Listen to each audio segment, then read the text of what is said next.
Hello, how's it going, Jennifer? Hi, Eric. I'm doing good. How are you? I'm fine, just kind of bored. I never left my home for like a month already. So the other day I googled if there's anything I can do at home to make some money, Mm-hmm. and I found out like something really interesting called eToro. So do you know anything about it? Yeah, of course I know. You're asking the right person. So eToro, the online trading platform, right? Yeah. So what is it? Okay, so basically it's a platform that aims to engage both beginners and professional traders together to make investment. It's different from traditional ones because of its social trading functions. Wow, social trading. Never heard of it before. Sounds so attractive. Yeah, so for users like you who do not have much experience in trading, just follow those experienced traders and you can just simply copy their portfolios. Wow, that's very user friendly. Yeah, so compared to non-social trading that has a long learning curve and high entrance requirement, eToro emphasizes on learning by interactions. It also has a chat rooms where people can discuss investments with others. I believe you can learn a lot of financing there. Oh my god, you know a lot. I'm getting more and more interested in this eToro thing. So, do you know what the company's strategies are? Like, how they make eToro so good? I follow a blogger on YouTube and I think she had a vlog talking about eToro's business strategies. Let me send you a link so you can refer. Wow, thank you so much. I'm gonna watch it and hope I can learn something from it. You're welcome. Enjoy your learning. Bye. Bye, see ya. Oh, I see the link now. Let's go. Hey guys, welcome back to Business Strategy and Policy. I saw in the comments of the video last week that you guys are interested at looking at eToro through the lens of strategy and framework.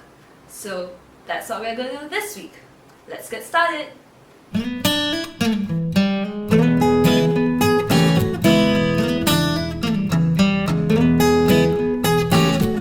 So, what's eToro? eToro is an online trading platform that allows users to copy the trades of other users, so even the most beginner of traders are able to invest their money. So when it comes to two-sided markets, one thing that must be considered is the money side and the subsidy side. But which is which for eToro? Well, the subsidy side is the side that requires incentives to come on board. And this would be, in eToro's case, the pro trader, because they are the people that once they're on board will attract the amateur users, because they are the ones who like a larger pool of people they can copy from, like say with different risk appetites or different diversifications and different industries. So that's definitely the subsidy side. The money side is where the platform makes its money.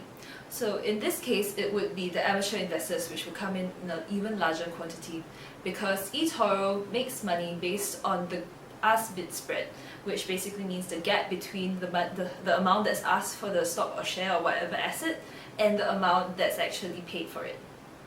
Something else that needs to be considered when it comes to the two-sided market is multi-homing. That's when a user is incentivized to be on multiple platforms. So in eToro's case, amateur traders are unlikely to do multi-homing because they're very price sensitive. They would rather stick to the cheapest one, which is actually eToro on the market, and they don't have that much capital to spread themselves among multiple platforms. Pro traders might have the incentive to do multi-homing, but it must be noted that because of network effects, eToro is the most attractive platform for them, so it's also pretty unlikely. So now let's move on to Blue Ocean Strategy. Blue Ocean Strategy is about creating new demand either by pushing the boundaries of your existing industry or creating a new industry altogether.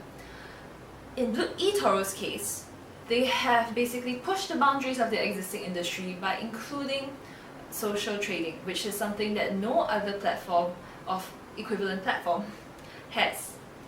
So that's how eToro has managed to create new demand for trading. Our last thing for today, Michael Porter's 5 forces. So of the 5 forces, 2 of them probably aren't so relevant to our particular case today, which are bargaining powers of buyers and suppliers, because if you look at the main parties involved, they're trading in basically the same product, so it isn't really meaningful to discuss the bargaining power of buyers and suppliers. We will discuss, however, the other three existing competitors. eToro's competitors are likely other online trading platforms like Ayondo, ZuluTrade, and Darwinex. However, these platforms charge a higher entry fee or don't have quite as many assets as eToro offers. So, rivalry of existing competitors, not so high, especially when social trading, that special trait of eToro's, kicks in. Next up, we have threat of new entrants. What does it take to set up a website like eToro's? Well, firstly, you need to set up a website, and that's probably the cheapest part of it all. Then you need to fiddle with the financial regulations of every country you choose to operate in, and that has to cost a lot. But then besides this, there has to be a huge advertising budget to bring on as many people as eToro has due to the network effects.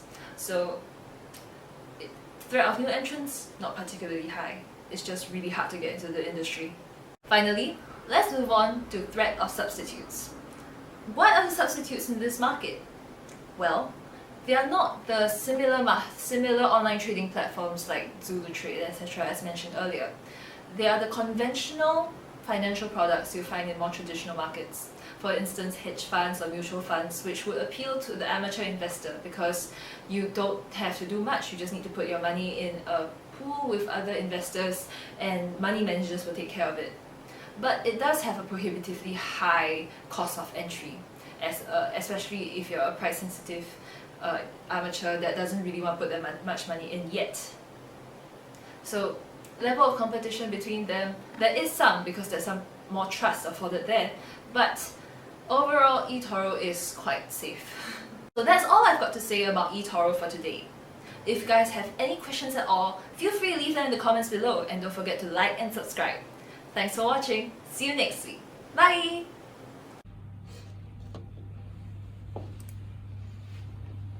Oof, that was so informative. But I wonder, it can't be so perfect, right? eToro CEO being interviewed about potential challenges of the firm. That is exactly what I wanted to know. This one's gonna be good. Thank you for joining us today. My first question is, I understand that a critical volume of users is essential to eToro operations.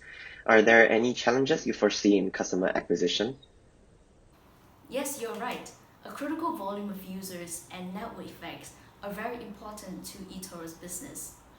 After eToro was founded in Israel, we quickly expanded into Europe. We were somewhat slower to expand in US and Asia, so we do not have the first mover advantage in those markets. Thus, it would be a challenge to convince users to abandon their existing platform and switching over to eToro.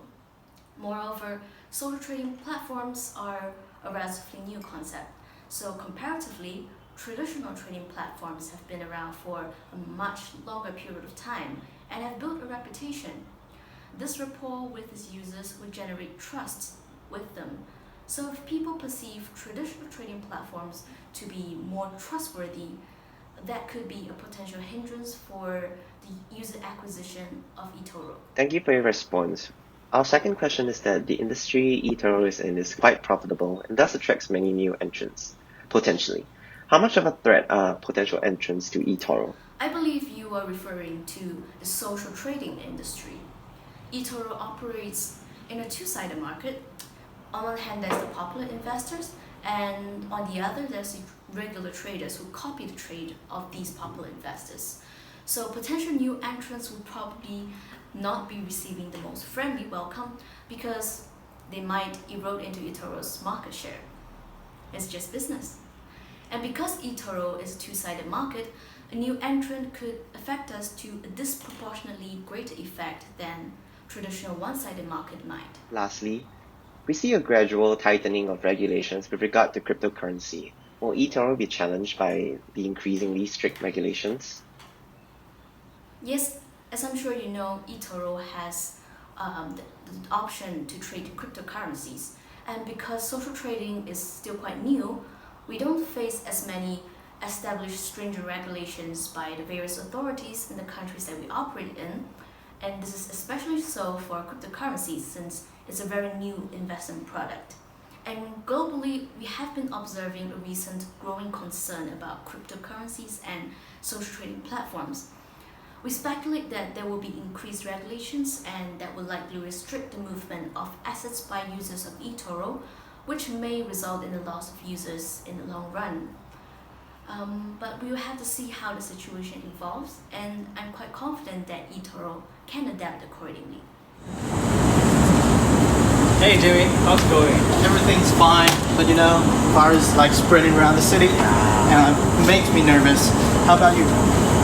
You know what? I just found a really interesting social trading platform today. For real? What's the name? It's called eToro, and I watched a video interviewing the CEO. It's on YouTube. It's so informative. You gotta watch it. Yeah.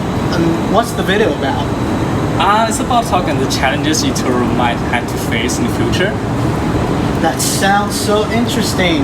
What are those challenges? Oh, the challenges are user acquisition, low barrier to entry, and tightening regulations in some countries. That all sounds problematic to eToro's future development. I wonder how eToro would deal with them. I think for user acquisition problem, eToro can focus more on their marketing campaign because every country has its own unique culture and custom, and people prioritize different service and features. If eToro customize their marketing strategy by different countries and regions, they will probably win customers over from other trading sort of platforms. Yeah, I agree with you. Also, if eToro can optimize their customer service experience, people might trust them more, and compared to other platforms. For example, maybe eToro can create a Q&A platform for potential customer even before they sign up for an account. I think that would definitely make them more trustworthy. Yeah, low barrier to entry. Do you think eToro can solve it? Maybe they can give more compensation to the pro traders on the platform, because pro traders are extremely important to the platform. They can attract rookies to the eToro. Yeah, and do know eToro has a eToro club? Do they? Yes, they provide different kinds of service with different levels of members. So if eToro can expand those special features to more customers, they can probably make people harder to switch to newcomers and solve the low entry problem. Yeah, that might solve the problem. But how about the tightening regulation? That's probably the most difficult one to solve. Yeah, indeed, it's hard. I know. But I think this problem could be mitigated by adding a regulation complaint function into the platform that could recognize potential risks with inbuilt methods to avoid them. This function, it could include features like set of limits to risk and exposure, and risk identifications, and warning if user approach risk threshold and supervene, something like that.